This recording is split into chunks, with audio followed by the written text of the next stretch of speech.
Apple has a hold of the not just the smartwatch industry, but the watch industry in general. They are best selling in all of those categories. So, but I mean, Series 4, we've introduced cellular connectivity in Series 3, and it's been carried over here. Swimproof is here, but we seem to still have this trouble of dealing with smartwatches either as an accessory or as a fitness partner. Fitbit is trying to grow into its roles here in a somewhat awkward way, although they do have, according to the latest market share reports,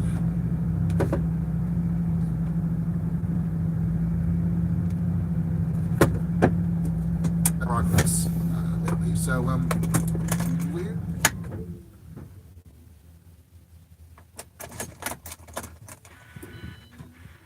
where do you think this move takes Apple, or takes the smartwatch, or takes anything in that general realm? I think it's really fascinating, right? I think one of the things that Apple has shown that they're pretty consistently good at is connecting with that human side of their audience. See, I disagree. I think that Apple has, I mean, to be honest and fair, this will sell to every single Apple customer, right? At least that's the market, but that's it. That's where it stops, and that is still, to be fair, let's call it 50% of the market, even if, right? The problem I see here is that, granted, I love the innovation they pushed. I love the fact that they're throwing all these things in. You've got EKG, you've got just trip detection and falling. They joke about it, but that's still a nice feature, especially for someone who's older. You've got all these features built in, but when you add in the other complement of fact that it will not last longer than a day, it's stuck in an ecosystem that is not ubiquitous across the board. It is a closed wall garden. It doesn't really advance. I see Fitbit as the company who can. Now, granted, they still have things that because of that new acquisition, they have to merge to get properly. But, one of the things that one of my buddies who I usually talk about this with on my own show is like, smartwatches are dead. They truly are. Fitness lifestyle is where it is, which is why Apple is spending so much time on health than the smartwatch itself. And that's what Fitbit does better than both of them. As much as Apple Watch can give you those, if you use a Fitbit, you're getting days, you're getting all the things you need, just not a lot of these smartwatch complications in there. Now, can they get that better than Android? Now, Android now has new life with the Snapdragon Wear 3100, which brings in some specific features, like, for instance, the sports mode, which allows you to work out for 15 hours, and I think it dents like 10% of your battery. So that again adds to what can, a Google or an Adidas or something like that do in that ecosystem. But I think Fitbit is, but I like what at least Apple is pushing the industry to say, you have to show up. You have to actually do something to compete with us here, because they will always own their own walled garden, no matter what. Yeah, indeed. As far as I can contribute to the conversation about that electrocardiogram data, they're going to say that customers are able to stream their data to the cloud. I'm not sure whether it's just going to be iCloud or if third-party solutions will be. Don't do it. Don't do it to iCloud. Yeah, it's kind of weird to think about that. But it sort of lessens the will over your will over what you can do with that data. So, and also, if it does really decides to be something they'll do necessarily and just limit it to iCloud, that's an ecosystem that you have to get into if you're not part of it already. So they're trying to expand the base appeal with these features like trip protection for perhaps the elderly, or just electrocardiograms in general. But again, if you're coming from Android, it's going to be a little bit harder, I think. But we'll have to see. Some comments from YouTube going up just now. Alexander Briggs says, pretty sure that the Apple Watch 4 is the only worthwhile product from this event. And many other. Ross Fortin, all smartwatches' battery life is a joke. That's why I got a Versa Fitbit. So shout out to them right over there. I will say though, Galaxy Watch 4 days. I've done Galaxy Watch 4 days, huh? 3 times, working out 3 days in those 4 days. Wow. Wow. Whew. That is a smoking So- right there. And then that's Samsung's, was it? And I did my stress test too. I did my stress test also as well. Oof. That's the big thing Samsung pushed this year. But yeah, it's Exynos. It's the Exynos. They new specialized Exynos chip. Big special. Okay, I see. Well, lots to test, and we're going to have a lot more smartwatch talk on that Friday show because we actually recorded that over in San Francisco at the event. Were you part of that? Because I have not. I was not there, and I have no idea what Joshua recorded. Oh, no, I wasn't. I had to catch a flight back. Darn. Bummer. Well, Yeah. unfortunate, but hey, we'll all get to see it on Friday. So stick around for that, and stick around for more talk about the iPhone XS. We have a whole bunch of specs that we're going to dig through. I mean, it's not as if there's too much of a difference between the iPhone 10 or the iPhone X and the iPhone XS. I think that if there's anything that we have in excess of is talk about speed. I mean, we're talking about faster selfie cameras or faster true depth Face ID authentication with these new fast sensors, faster these cores that are in the Apple A12 Bionic processor, with 18 cores for general computing, graphics, and neural processing. That is maybe should be appreciated in terms of anyone who uses Instagram, I would assume. But then again, it goes only as so far as to. Does it say if it's Rec 2020 or no? Because I don't believe they mentioned any standards or standard cameras. yeah, I Which mean, is kind of weird. the LG and the Galaxy were in 2020. So interesting standard for HDR, if you want to call it that. So I was listening out for any DCI P3 or anything like that. Nothing. Yeah. Yeah, I think this is definitely it's an S year, right? So the main takeaways for me are A, water resistance, that's pretty big. And B, this is the waving goodbye to the old iPhone model. We didn't get I'll buy iPhone 8. buy iPhone 8, buy traditional. This is just Goodbye to the headphone jack, the iPhone Yep. 6S. This is a sad day for me, as you Yep. can see a headphone wall behind me. So I'm crying inside. I hear you, man. I think this is a pretty big move. They put out the 10. They said, "Hey, can you handle this notch?" And people said, "Yes, we love it." At all. And then granted, Oppo is the first company, but Samsung would be the one bring the mainstream. And then I wonder what the kind of ads would be like that for next year from Samsung. That's just a thought out there. Interesting. Yeah, especially we're dealing with most of the same components, except for that optical camera that is really going to just drive everything here. And one of the things that you mentioned about everything, like asking the users if they accepted the notch. I could say the same thing about pricing here because at this point, like they made the comparison instead of just the iPhone 8, it was the iPhone 8 Plus, which started at $749. Well, they decided to start the iPhone 10R, which we'll get to in just a few minutes at $749, and then starts the iPhone XS at $999 and $1099 for this new big Max. I'm still not comfortable with Max. I'm sorry. I don't get the name. I mean, a Plus sort of been just nice. I understand what the Max is. In terms of pricing, I dare not say it's not worth it because I haven't actually touched the device, so I wouldn't go there. But I would say this: it makes anyone who complained about the Galaxy Note 9 have to rethink that because on paper, just on paper alone, the Note 9 gives you more, just on paper, than what you get on the Max. Is it the 512? I think that's a 1250, and with this starting at 64 gigs for $999, and then you have to have that 256 intermediate step. I'm wondering where these steps are going because I haven't seen step pricing for the bigger memory sizes. I can go into pricing right now, just if you want me to check that out. Yeah, sure.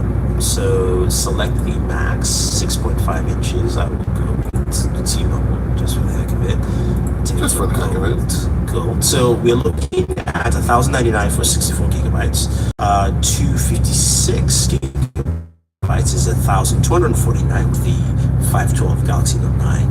And for that lovely 512, you're looking at $1,449. Delicious. Wow. Delicious. They just went they went for it. They made it gold this year. They had to gild the experience. Like these prices are wackadoodle, but this is the top of the line flagship product. The only thing that gives me a little bit, I don't want to say hope, but a lot of the sustainability initiatives do sound really cool, and I don't know if that's maybe a nod to planned obsolescence maybe becoming something they're going to try and take a look at in saying that they want to make these devices last as long as possible, because that is the only thing that I can see making a difference in terms of pricing as we move into this, like the decade of the $1,000 smartphone, is if smartphones stop being something that we buy every single year.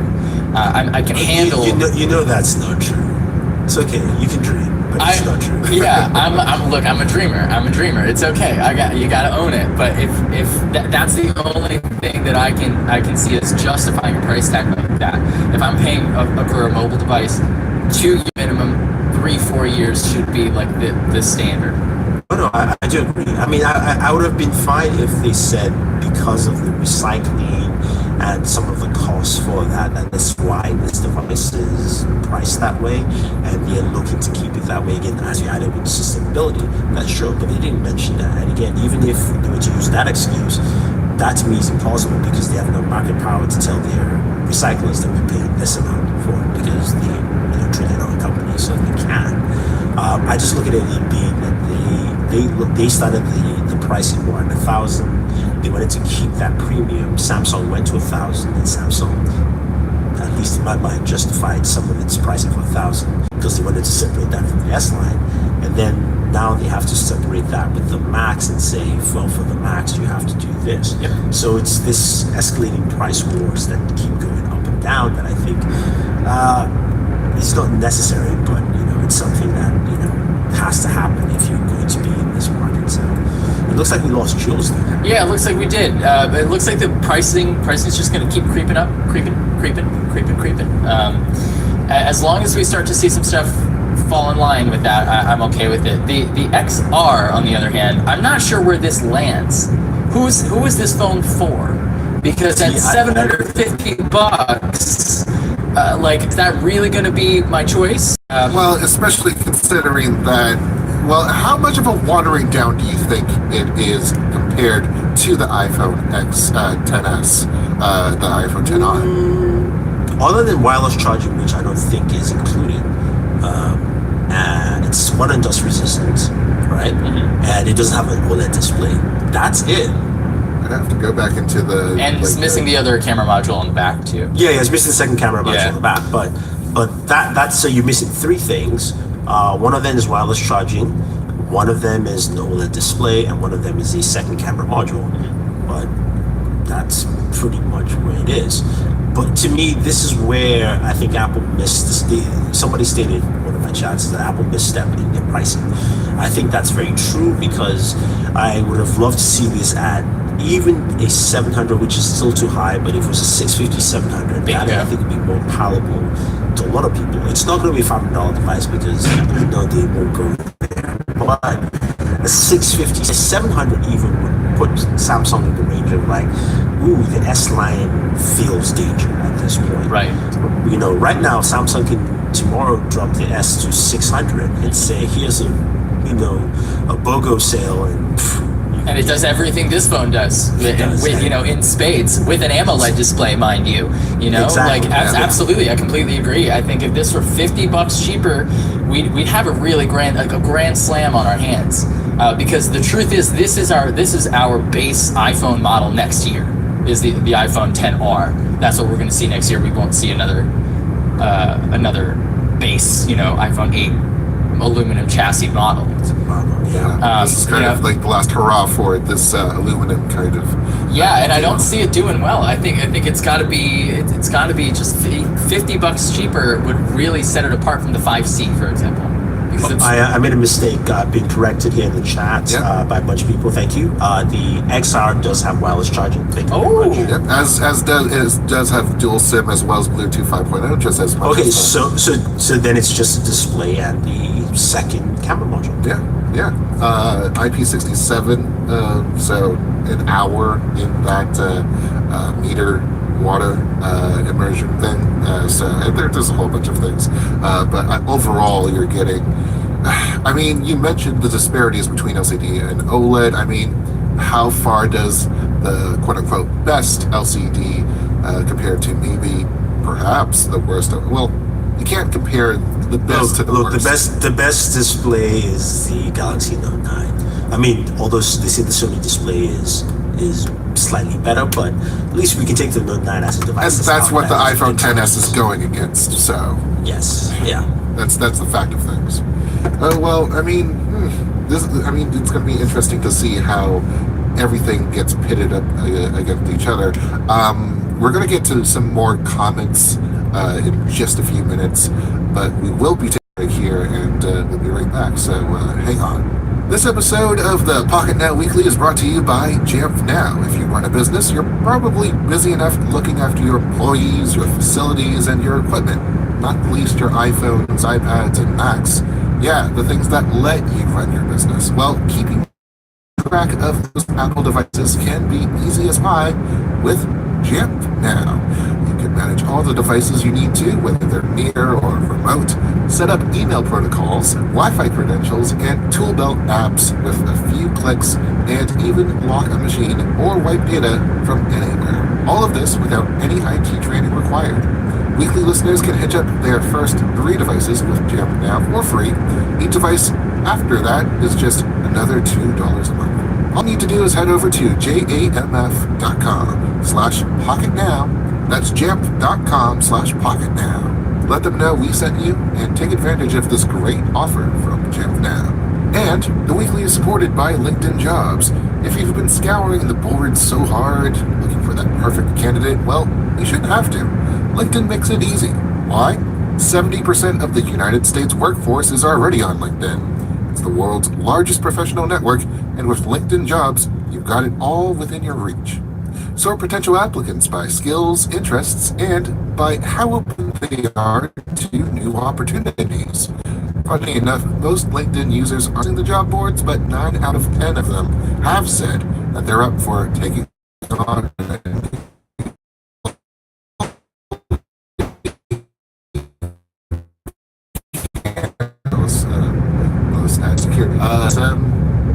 iPhone XR, at least back when it was called all these various things, the LCD iPhone, 10C, other things, but that is going to be the breadwinner for Apple, with 2-to-1 in terms of sales for the XR compared to both the XS and XS Max combined. How do you see things playing out in the real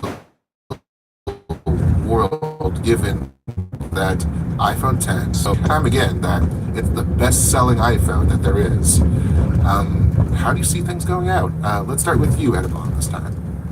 The 10-hour would be the breadwinner. It makes the most amount of sense. You're spending less to buy either last year's phone or this year's phone, if you think about it, right?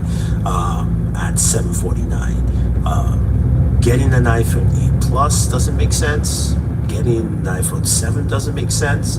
If you're going to get a brand new iPhone, that is the iPhone to get. And since there is no 6S, to me, I believe the 6S is the highest selling iPhone by quantity. They don't tell us quantity. It doesn't matter about profitability, because that's the Indian market, and also that's the iPhone that had the headphone jack. But I think the 10R fits in well because of its price point, because even when I do my comparison, I most likely will pick the 10R. Now, I haven't touched both devices, but just mathematically looking at it, they have wireless charging, it's got water resistance, it will have a decent camera, probably not as good as the 10 Max or the XS Max or 10s, but I think it has all the things that most users on the iPhone side will need to actually get through the day.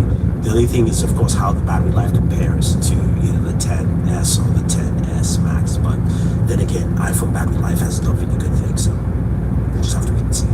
Yeah, a lot of that will have to be tested through editorial processes from many sites. So we'll have to see about that. But what do you think? What's the 10,000-foot view, Mark? I think the 10,000-foot view is amusingly in the context of a conversation at lunch. I like to take the approach of I went to lunch with a buddy in New York, and they're like, hey, what phone should I get? Should I get this one? Hey, the new iPhone came out. Should I get it? And the answer this time is I don't think so. There have been 1 or 2 S years that I said, okay, yeah, pick up the S line this year, the 3D touch screen on it. I said the same thing that year, but this year I think it's more of a wait and see, wait for the cost to come down. It's an iterative year for Apple, big, iterative, and health. A bigger display I think is really cool. Edge to edge makes the thing feel a lot smaller in your hand, even though it's about the same size as the 8 Plus. That edge to edge screen really does make a difference. But I don't think we're seeing a lot of any paradigm shift here at all. The only needle I see moving is in the health arena, and that's been a long tail thing for Apple for the past few years. So hold off on it. It's my takeaway for today. One of the shifts that some here to comment. What's the need for the iPhone XR? I still prefer a fingerprint scanner over Face ID, and with this latest generation, that's all gone. No fingers allowed, apparently. And with recent analyst Quo has also said that from the like anytime soon. So why? Also, is Apple going to be able to wield its weight on this? Well, I think if I do answer that, it's very simple. Right now, the rumors are pointing that the best display fingerprint will be coming on from hated. You can count that out, at least for now, until that whole beef gets squashed. But the other aspect too is that Apple has really pushed the Face ID, and I think it all depends on what the realization come next year is where Samsung can say, hey, why do you have to do this when you don't have to look at your phone and just do this? You can just press and you're good. But Apple can build its weight. I think they can build their weight. Face ID has worked pretty well, I think, across the board, where in terms of people cracking it, we haven't really heard much of people cheating the system, in many ways. I think there have been a few, but it's taken a while to actually do that. So I think they can hold their weight till that, until maybe the market looks at it and says, in-display fingerprint sensors are just much better because I don't have to look at my phone. That's just the difference. I guess one of the priorities is screen crackage and how that affects the usage experience for fingerprint sensors in the display. That might be a thing. It depends on if the display, the glass itself is actually chipped, or if there's a risk of injury at all to that. But I think maybe the risk of injury might be one, but I think because the glass itself, the Surface Glass, has nothing to do with the tech because it's mostly, I think it's ultrasonic. Yeah. So basically, right now, it's a lot of them are optical sensors, and yeah, I mean the Qualcomm one is ultrasonic, so it just basically is passing through the glass, and even if there's a crack, it wouldn't matter for that. So I think that's why. But then again, we may have issues, but I think it's just the way general public accepts all of this technology. If it works once, and if we crack a screen, we should just go replace it. Interesting. A lot of talk also in the chat, just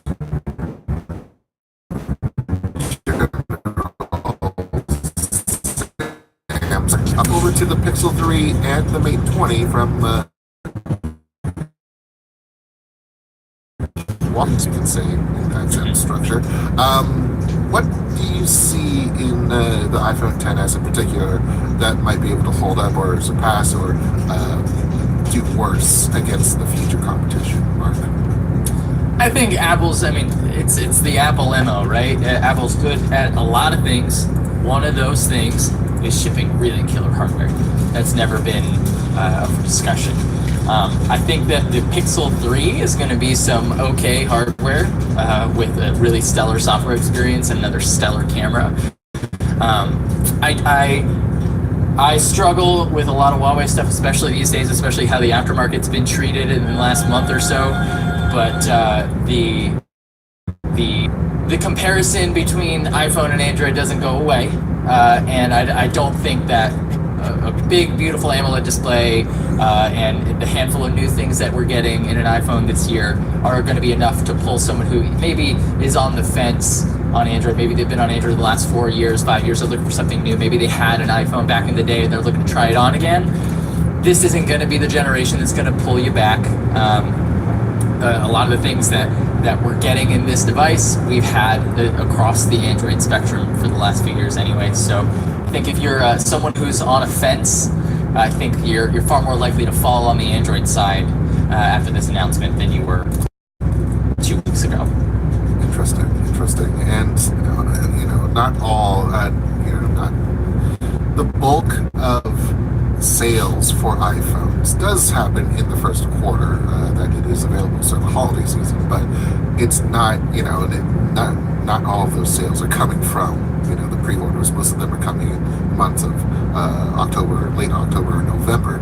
So you have time to consider your options in the market and perhaps get one that may be right for you.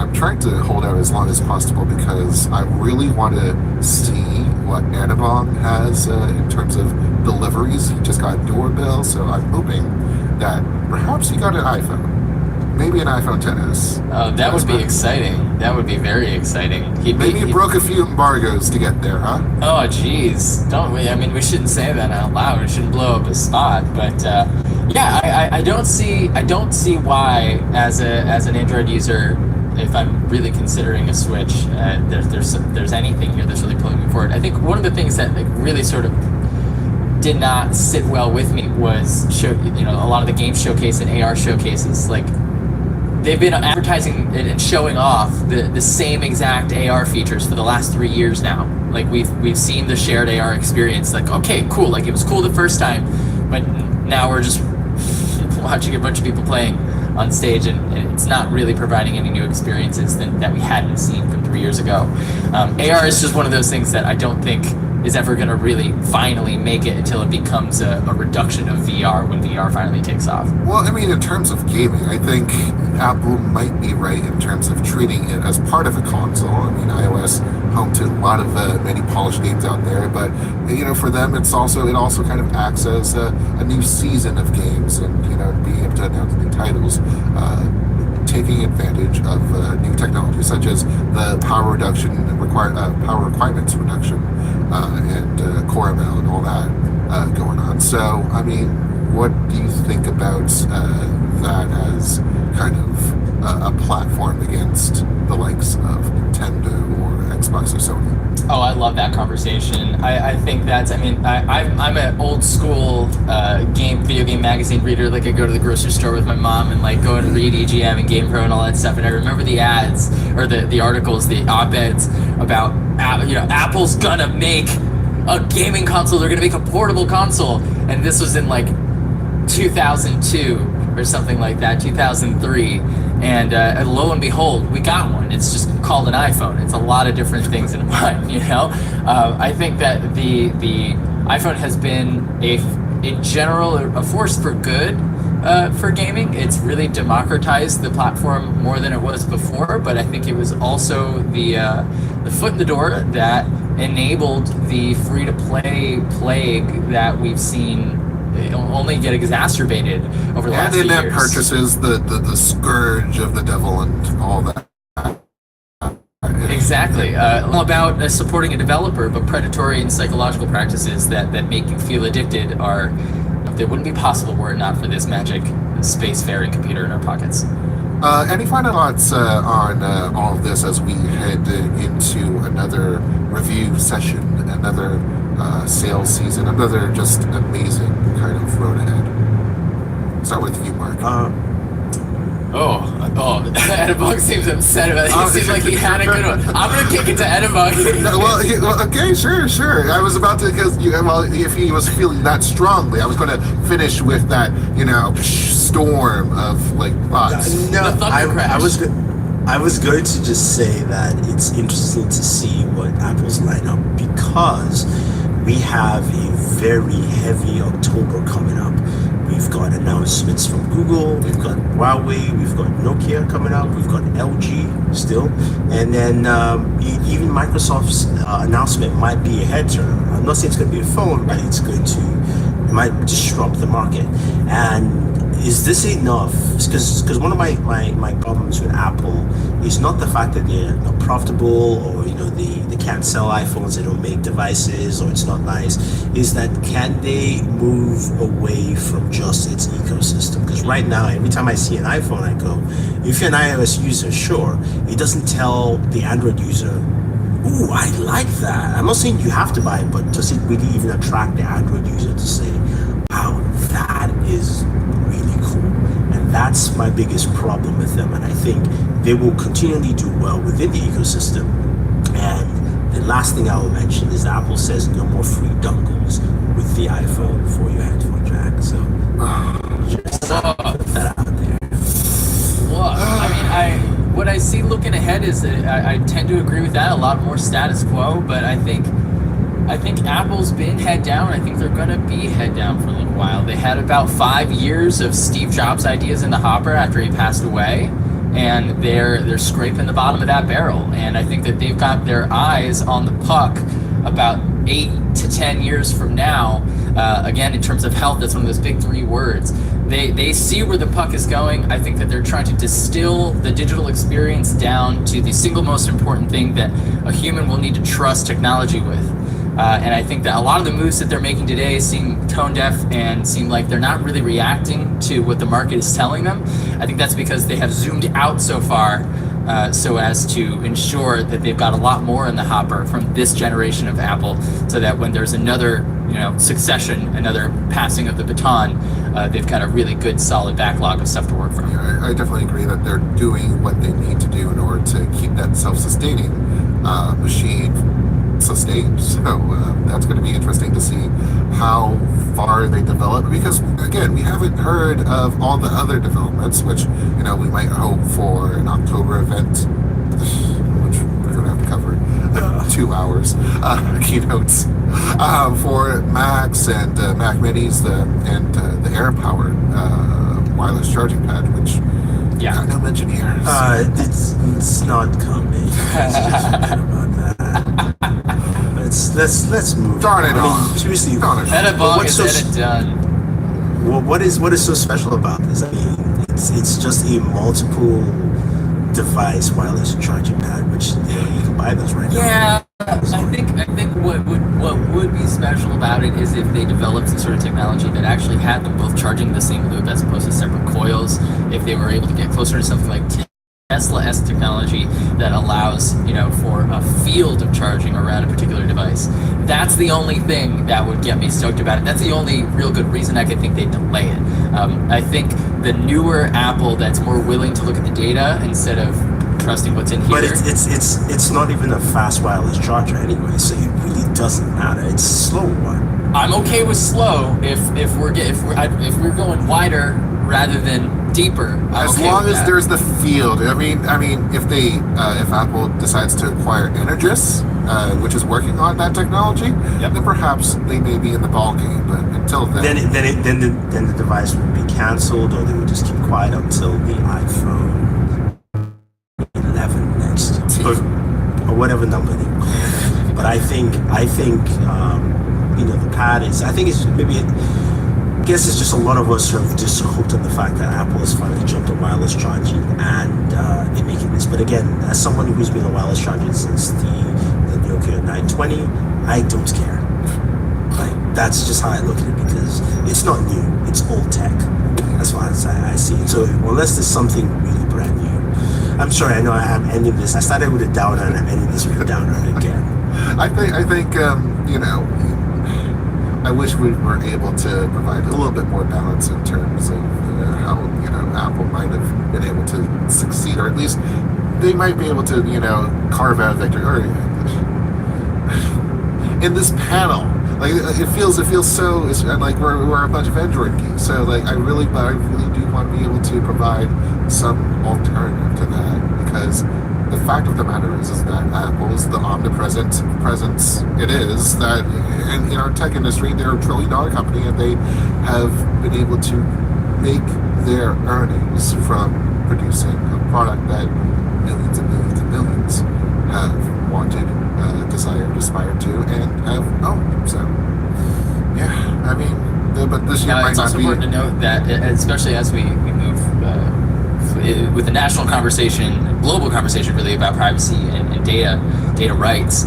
I think we'll see a rather large sea change in the next 2 to 3 years in the way that people perceive the way that their data is being used, and Apple is sitting real pretty on that front. Apple might, for the closed garden, call it whatever you will, that's exactly what it is, but they don't sell your data. And I agree. My iCloud was hacked 2 months ago, so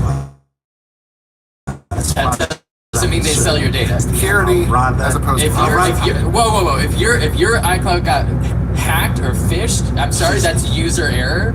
I'm talking about selling data, and when folks talk about putting important things like health data online, that is one of the most important things to our livelihoods, and Apple is one of the few the tech titans that does not sell your data. Oh no, I agree they don't sell my data. But then again, I don't put any of my product data online. That's just me. I've always done that. Sure. That's fine and dandy. But I am still surprised that iCloud. I got a call from Apple saying, please change your iCloud, and I know like some of the people who did, who were like, because we've got a breach of some sort. And I was like, again, iCloud is just terrible. So it doesn't give me confidence that you're stating that I should put anything up there on iCloud, because that I will get that call again. Mm-hmm. If I know, right now I'm actually more confident, as bad as it may sound, I'm more confident that Google is going to sell the data, because I know they will sell the data. Actually, know that. I know they will sell. I know Facebook will sell that data, and that's fine, because I've decided that will be sold. But when I know that Apple is not selling it and then they use it, to me that's the problem. And they have not addressed iCloud, which is the biggest thing. With all this health stuff we're talking about, Apple has not sat down and said, this is how we improve security on our devices. I disagree. I think they've talked a lot about how end-to-end encryption works and helped in helping the user educate themselves, and I have two-factor authentication on my stuff, and I'm just saying that it's just terrible. They can talk about it, it just doesn't work well. And what really matters in the end is the results that happened, and every single system on Earth is susceptible to any DDoS attack. Anything like that. It's just the scale or the ability to respond to that is going to be important. If Apple continues the way, if it treats it as the situation that Enamon has experienced, then maybe that's not a bad sign. That's a bad sign. But again, we're going to have to take a long look at ourselves and at the companies that we deal with in order to figure out what the hell we're doing on Earth here. And on that note, on that very bright, not dystopian note, that's our show for now. I'd like to thank you for hanging with us. It's always you know that you're always welcome here, so thanks again for coming in. I'm glad you guys allowed me to have my negative appeal on the show. It is allowed. It is legal, and it is sometimes encouraged. Actually. It's encouraged. Yeah. We are back on Friday with a special On Location episode with Joshua Vergara, Jaime Rivera, and a whole bunch of your favorite tech tubers. They were in San Francisco this week for the debut of Qualcomm's Snapdragon Wear 3100 platform. They have loads to talk about when it comes to smartwatches, so perhaps if you want to learn or talk a little bit more about the Apple Watch Series 4, expect that coming out this Friday. Look for a terrific video on our YouTube channel and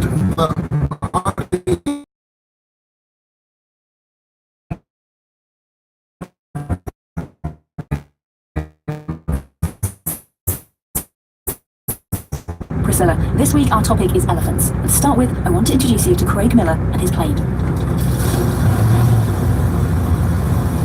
To get to this interview, I flew back from our offices in a little yellow plane. Only 2 people can fit in it. Big goes very slowly. That sounds much better than the buses we have here in Nairobi. I know, I'm so jealous. Craig uses his flying over national parks to check on the elephants, which Priscilla Nyete, and it was good. Marvel just released Wolverine, The Long Night, their first Armitage as Wolverine with Scott Adsis and 2 times points on every flagship. For more information.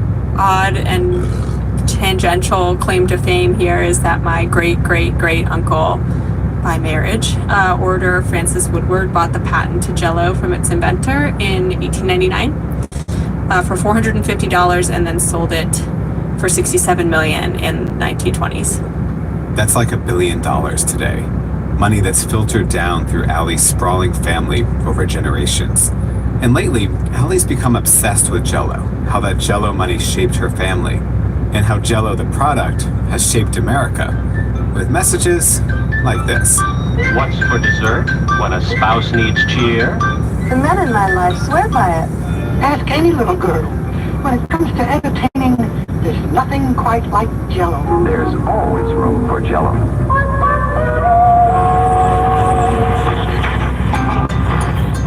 From Business Insider and Stitcher, this is Household Name. Brands you can trust. Brands you know and stories you don't. I'm Dan Bobkoff.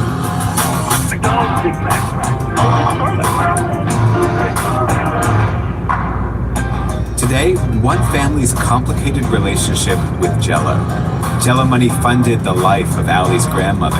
It funded her mother. Now it's funding Allie. And at the same time that money was providing power and privilege, Jell-O kept turning up in weird ways at pivotal moments in their life. It was something that brought Allie and her mom together and pushed them apart. Jell-O became this shadow they felt like they couldn't escape, a twisted metaphor for all the bad things that happened in their lives. It might sound strange to find so much meaning in Jell-O. At least that's what I thought. Stay with us.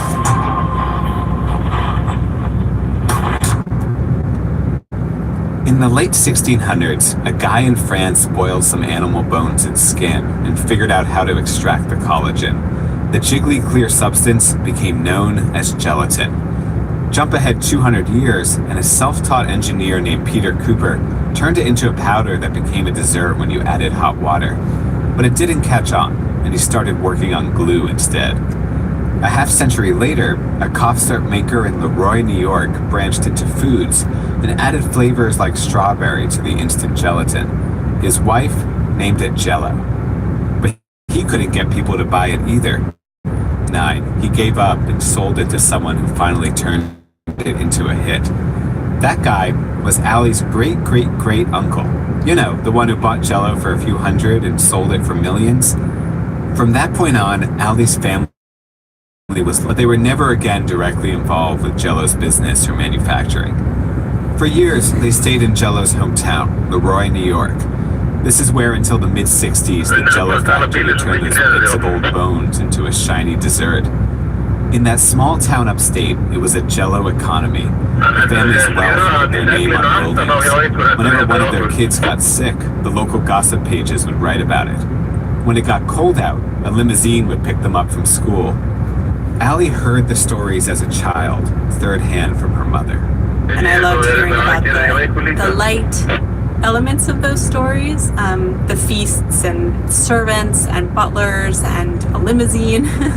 Allie's childhood was more station wagon than limousine, but that 1920s fortune still meant her mom didn't need a day job. And as Allie got older, she wanted to understand where she came from, where her money came from. And so she started with the earliest inheritor in her family line, her grandmother, Midge. So Midge was the young woman growing up in Leroy, New York. My mom did always say that she had a very soft, even tone and that she really rarely raised her voice. which seems in keeping with her character. I've read a lot of her letters and they're very restrained. She had brown hair, which she wore swept into a neat bun at the back of her head, and she wore very neat earrings and very fashionable outfits for the time. A lot of sort of trim waists. Midge's Jell-O money helped make her life more exciting than the average married woman in the 1940s and 50s. She met and married her husband Bob during a stint as a reporter in Honolulu. Then the two lived in Lima, Peru for several years, as he flew commercial planes around the world. She had always wanted to travel and to write. And so the idea of living abroad with her dashing husband was, obviously really fetching. But then she had kids, and her adventures hit a dead end. She found herself feeling isolated in Lima. She didn't have the support and status she got in Leroy from her place in the Jell-O royalty.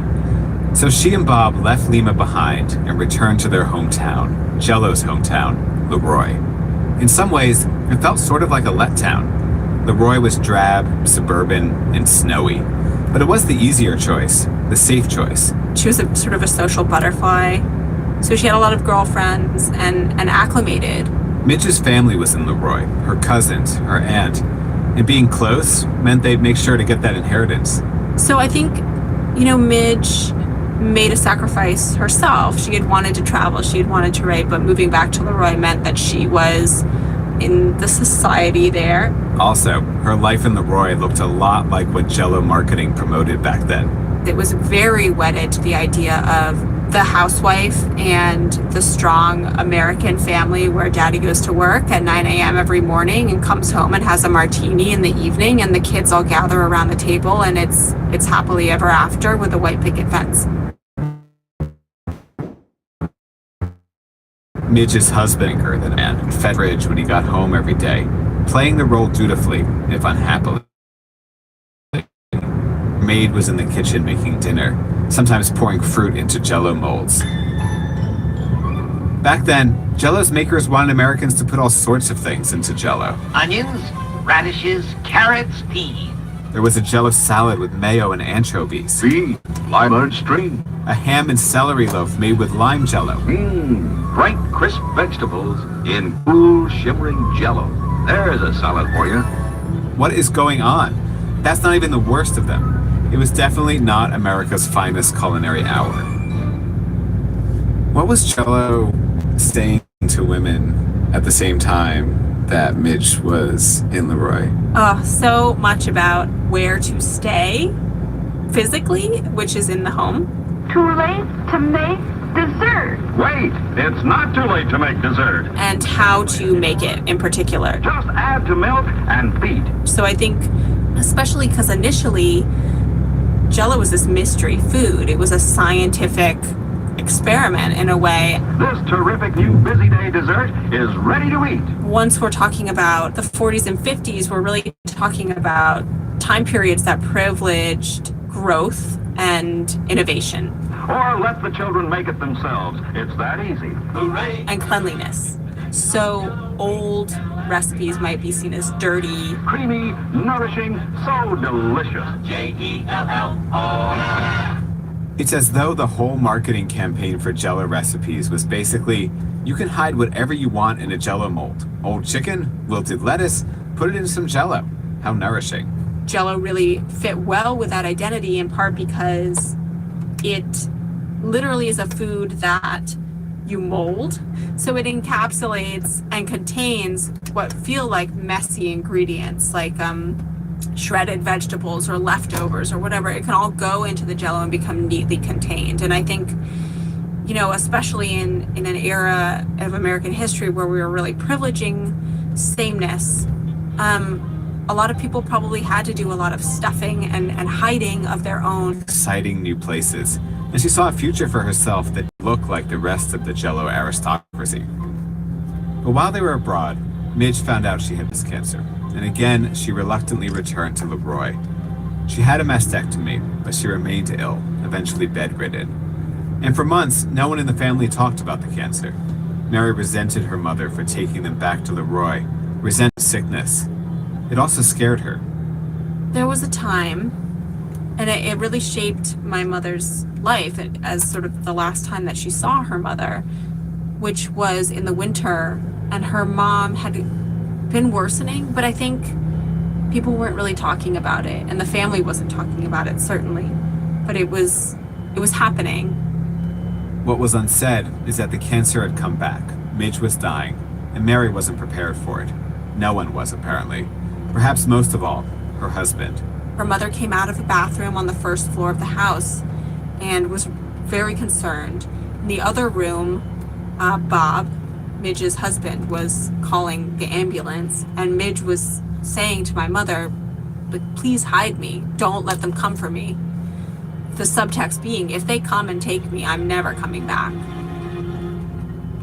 And my mother was completely bewildered by this and frightened, I'm sure, and didn't know what to do. And so she said to her mother, like, okay, I'll take care of you, but then ultimately couldn't figure out what to do, just had her sit down. And my mom